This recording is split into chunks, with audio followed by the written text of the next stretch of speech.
देखो हर चीज का एक क्रम होता है। शंकर जी को बेलपत्र चढ़ाने का भी एक क्रम होता है। शिव जी को बेलपत्र कैसे चढ़ाना चाहिए? शंकर जी को बेलपत्र, जैसे वो सामने जलाधारी दिख रही है आपको, वो जलाधारी जो है पहली बेलपत्र शिव जी की जलाधारी पर चढ़ाना चाहिए। कहाँ चढ़ाना चाहिए? जलाधारी पर। दूसरी बेलपत्र जहां पर शिवलिंग, जो कटी पर शिवलिंग रखा है ना, जहां शिवलिंग रखा हुआ है उस कटी पर एक बेलपत्र चढ़ाना चाहिए। तीसरी बेलपत्र भगवान शंकर के शिवलिंग पर चढ़ाना चाहिए। चौथी बेलपत्र जहां भगवान शंकर का त्रिशूल रखा हो वहां चढ़ाना चाहिए। पांचवी बेलपत्र मंदिर से जब चलो तो नंदी के ऊपर चढ़ाकर फिर मंदिर से निकल कर जाना चाहिए। तो जो मनवांछित फल मांगो वो भगवान शंकर पूर्ण कर देते हैं। बेलपत्र चढ़ाने का भी तरीका, और एक साथ तुम चढ़ाते जाओ शिवलिंग के ऊपर ही ऊपर तो भगवान शंकर स्वीकार करेंगे, मना नहीं है। पर शास्त्र कह रहा है भगवान के चरण जहां से जल नीचे गिरता है वहां एक और तो गणेश जी का स्थान होता है, एक और कार्तिकेय का स्थान होता है। जहां कटी है वहां जगदम्बा पार्वती का स्थान होता है। जहां शिवलिंग विराजमान है वो शंकर जी का स्थान होता है। जहां त्रिशूल है वहां आनंद से भगवान के नंदी श्रृंगी का स्थान होता है। सामने नंदीश्वर के रूप में भगवान विराजित होते हैं। हम जब भगवान पर बेलपत्र समर्पित करते हैं हमारे कार्य की सिद्धि अपने आप हो जाती है, अपने आप।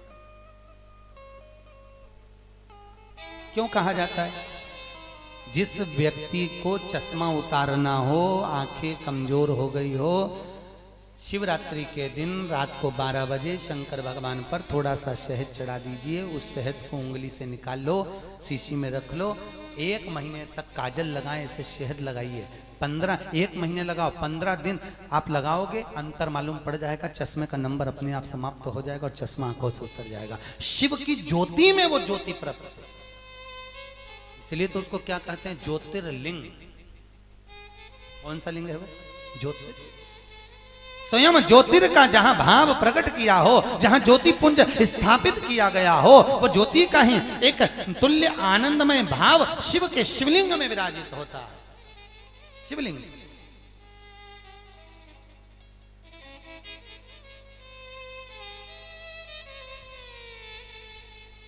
जो बच्चा पढ़ाई में कमजोर होता है, जिसको लिखना नहीं आता, बच्चे लोग याद तो कर लेते हैं पर कॉपी में लिख नहीं पाते, उसको एक ही बात कहो, शंकर जी के मंदिर में जाओ, चंदन घस के ले जाओ और चंदन को 3 उंगली से उस शिवलिंग पर उस बच्चे को ओम बनाना सिखाओ। शिवलिंग पर जो बच्चा ओम बनाना पूरा चालू कर देता है उस बच्चे को माँ फिर हाथ पकड़ के नहीं पढ़ाती, वो बच्चा अपने आप लिखना चालू कर देता है। केवल शिवलिंग पर ओम लिख देने पर उसको कर्मता दिखाइए।